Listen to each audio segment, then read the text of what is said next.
Hey, Becky. Happy Friday, everybody. I mean, we've never been more excited for a Friday series than this, right? I think we're all ready to kind of chase something new and different. And man, I'm excited to talk about culture because when you're excited to get up every day and go to work and be with the people that you work with and chase the mission that you're working to solve, eradicate, I mean, there's just something really cool that happens like internally. I agree. I mean, I feel like we were calling it alignment at the end of last year when we saw that, connectivity and all these conversations. And that's just where we really wanted to start is really getting on the same page at this year.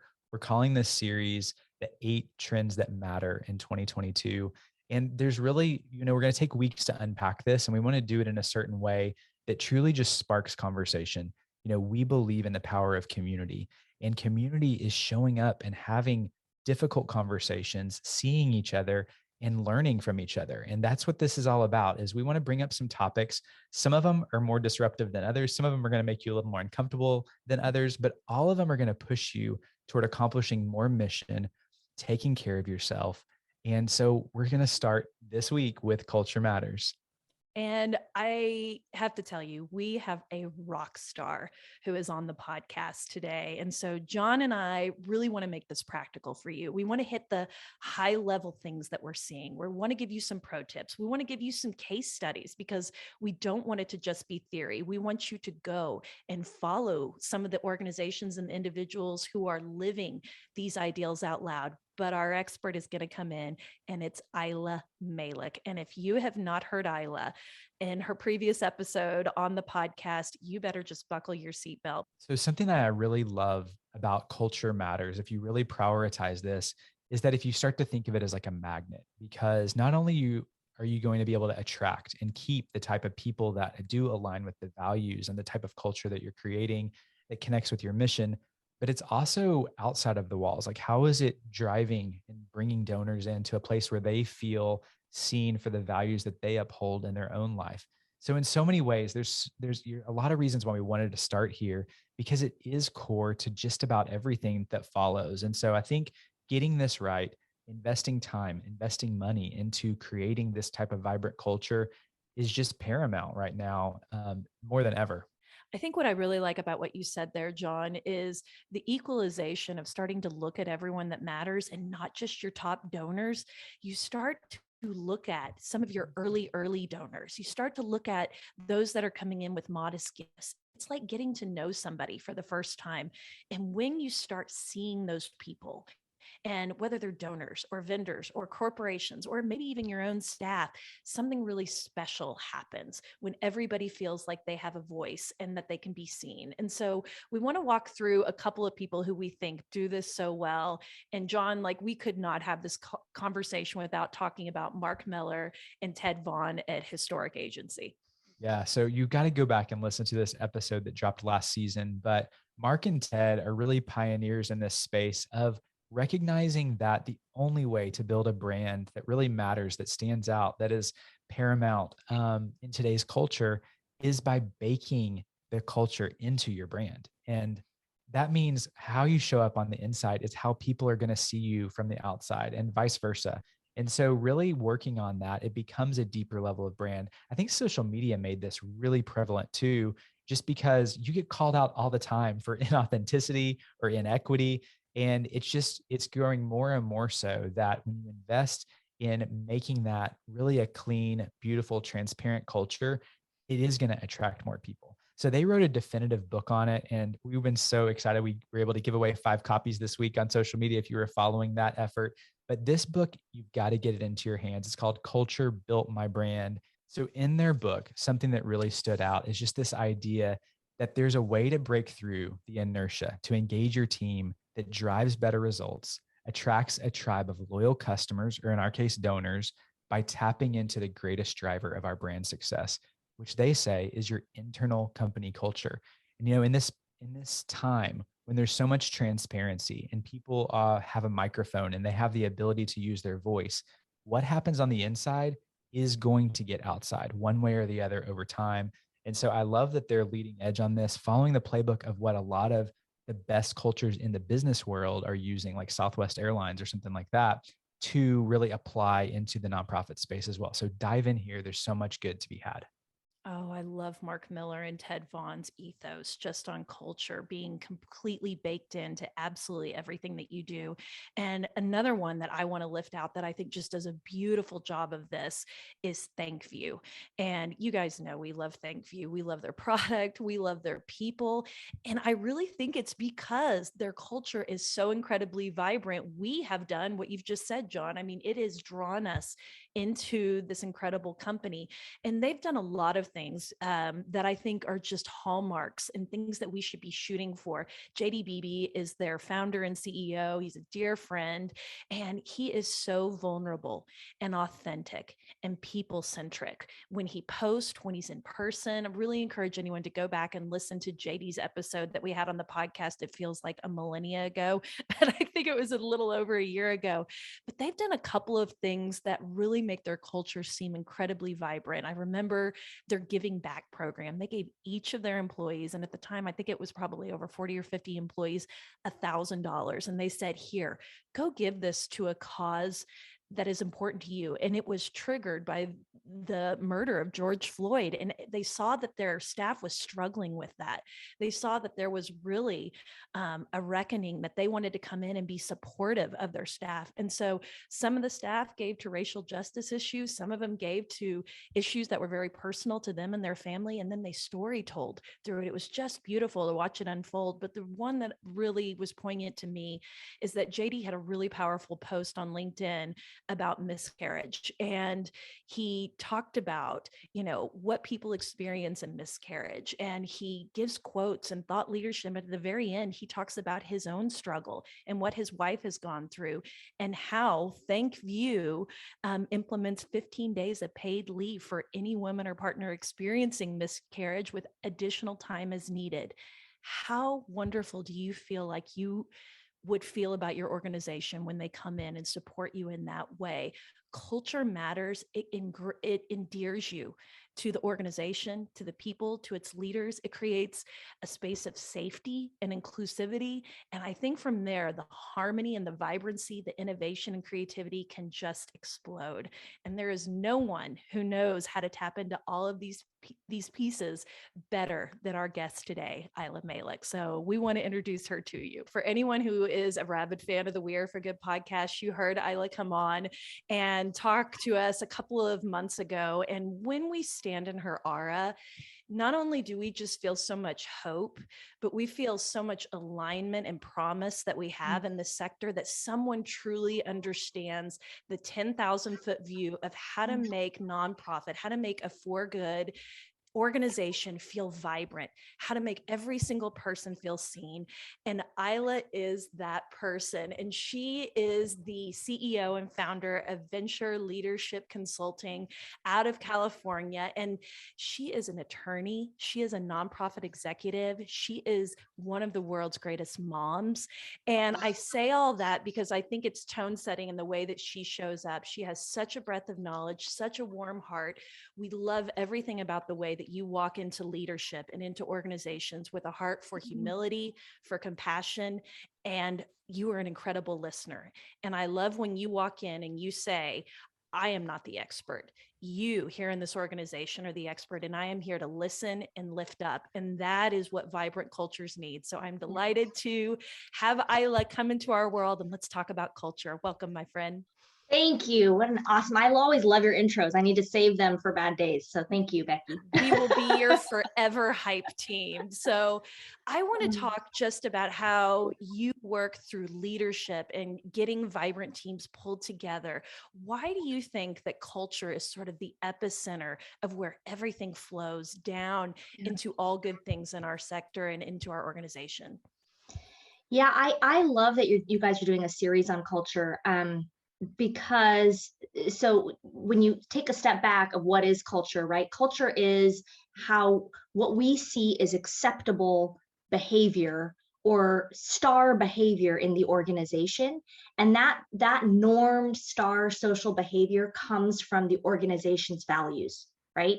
And so who we say that how we say that we are supposed to be, not just the doing, but how we're supposed to be, in an organization is should be how we express our lived values, how we're living the values that we claim makes us effective, right? And so I think a leader that's not awake and intentional about what those values need to look like in their workplace are losing a chance to be effective in advancing their mission. And so it's really about how do you create a culture of success and the culture that's needed for you to solve the big problems in the world. If you're on the front lines of a crisis, then your culture needs to represent a healing and a respite and a care for your frontline staff so that they can be more effective out in the community, right? If your culture is one of trying to create a policy systems change across the country, and precision and accuracy matters, then your culture might need to reflect a relentless pursuit of excellence and accuracy and precision and analytics. You might have to have a very rich learning culture. And so I think a strong leader needs to just give some thought as to what makes our model effective. What impact are we seeking? And what is the right value set or cultural norms that should support that model? I mean, this is so incredibly brilliant because it is your mission. Like I think we separate the two, but it's like how you show up internally is an extension of your mission. And when those 100%. aren't aligned, you're not attracting the right people to come work for you in the first place. And you're not going to keep the people that really should be to perpetuate the mission. Like, man, I got chills. This is That really lack of good. alignment, and John, that lack of alignment is the thing that causes burnout. When you look at burnout and when you look at unhealthy cultures, it's largely to do with either a lack of alignment where people are having to be something that they're inherently not out in the community. So like really misaligned cultures are ones where staff feel like, yeah, we give all that good talk out there to the community, but inside we don't practice what we preach. Well, that's a really unhealthy way of being, and it's not going to sustain long-term, healthy, tenured executives.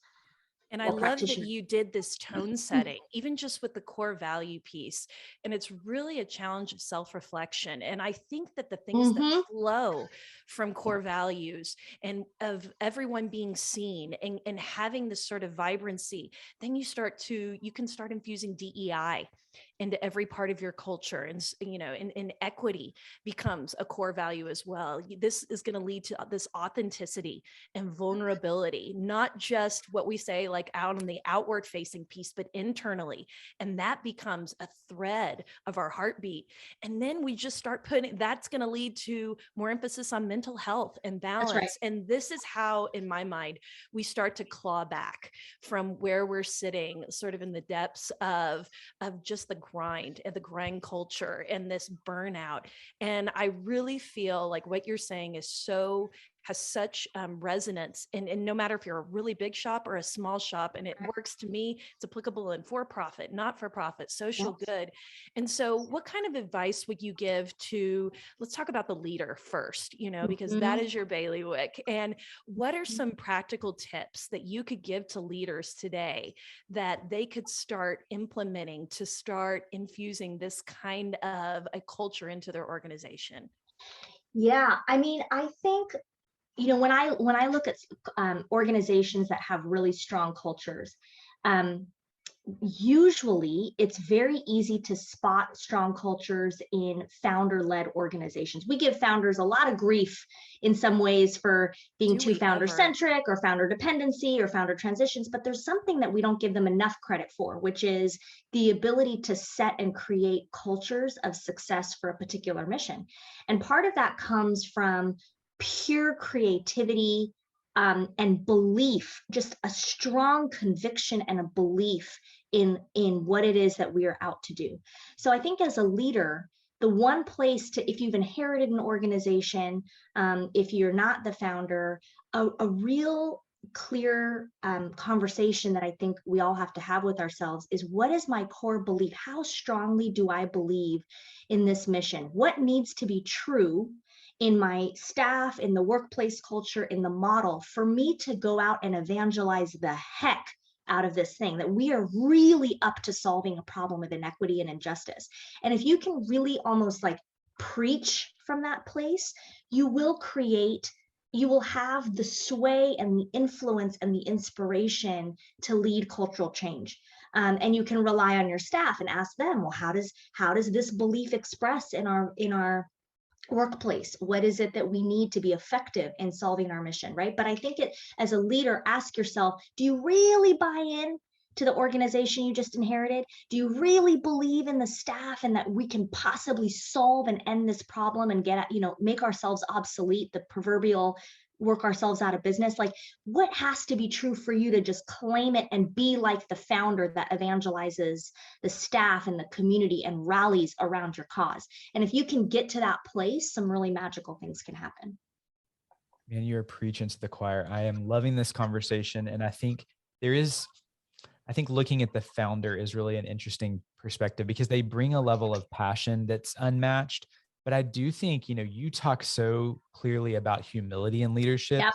And I do think that can be a wrong path for founders if you Yep. get to this place that you don't realize that you've got to open up your culture to involve other people and other Yep. ideas and perspectives. So how do you bridge that gap? How do you remain a humble leader, but not losing that tenacity for mission?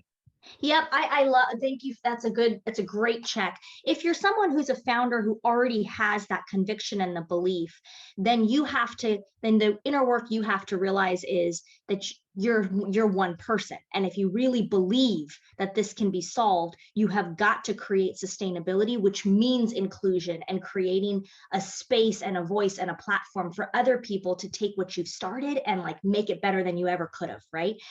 So if you're listening and you are a sort of a force of nature that is just an evangelizer in the sector, then ask yourself how you're lifting others up to be like you or to be better than you or to carry the next, to pass the torch to, right?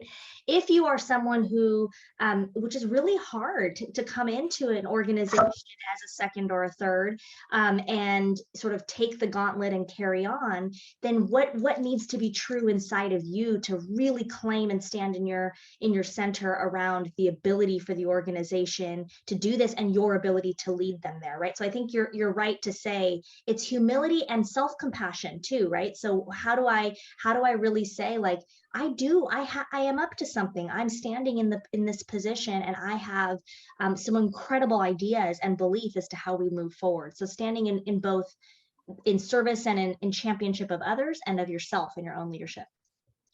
Aila, I just want to tell you that I love you.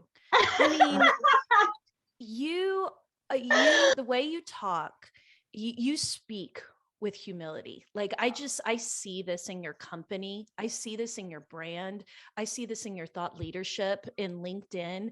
You live what you just said. And I am so grateful for the heart you have in seeing all people, because truly when the least among us is uplifted, that's when the magic to me happens. And I love just this thread of self-compassion, because you're exactly right. How well are we loving ourselves? How well are we giving each other grace right now? I'm pretty hard on myself. I mean, Julie and I, Enneagram 2s, we will love on everybody until the day we die. But loving ourselves is really challenging sometimes. But I also think that you made a really great point, and I don't want anyone that's listening to miss this. When you hold court, when you provide space to give someone a voice, something changed. There's an empowerment there. And I do think empowerment could be a really baseline, like critical piece of culture. And I think about what we've talked about, John. This is just a simple pro tip. Invite your staff into your board meeting, shift the power dynamics, give them a voice to talk about the things that are working for them and how they need the board's support to move forward. We don't need to hand all of our reports and our updates to our executive director to report out for us. We need to give the voice of the expert to our board members. We need to create those moments of synchronicity where that staff member could call a board member and say, I loved what you said here in the board meeting. Can you help me with that? Can you open a door for me? And I think my question to you next is, how can leaders really reveal their authenticity and vulnerability and create these spaces? How do they stand up and foster these cultures where everyone can see? What would you say to something like Well, that? and I think you describe a healthy culture as one with trust and transparency, right? So the why behind bringing a staff to a board, or having open conversations about people's experience, or having inclusive co-design, co-created spaces, is because we're building trust and deepening relationship. And so I think a leader, to support trust and transparency, I really believe a leader needs to be comfortable with conflict. And I don't mean conflict as in fighting. I mean that they need to embrace a conflict is anything. It's a decision, it's a boundary, it's it's an argument, it's a tense moment, it's discomfort. And so a leader needs to have an honest conversation with themselves around, hey, how am I with conflict in those moments? I'm really difficult with conflict. I had to carry that inquiry for years, and understand that, wow, conflict makes me feel really uncomfortable. But what opens up for me when I see those moments as a way to deepen relationship. Suddenly, when I started to perceive discomfort and decisions and boundaries and conflict and truth as moments to deepen a relationship, it shifted, because my Enneagram 2 is all about creating deep relationships, right? And so what opens up when you can perceive that discomfort, disruption, questioning, challenge, these are forms of deepen and opportunities to deepen a culture, to deepen a relationship.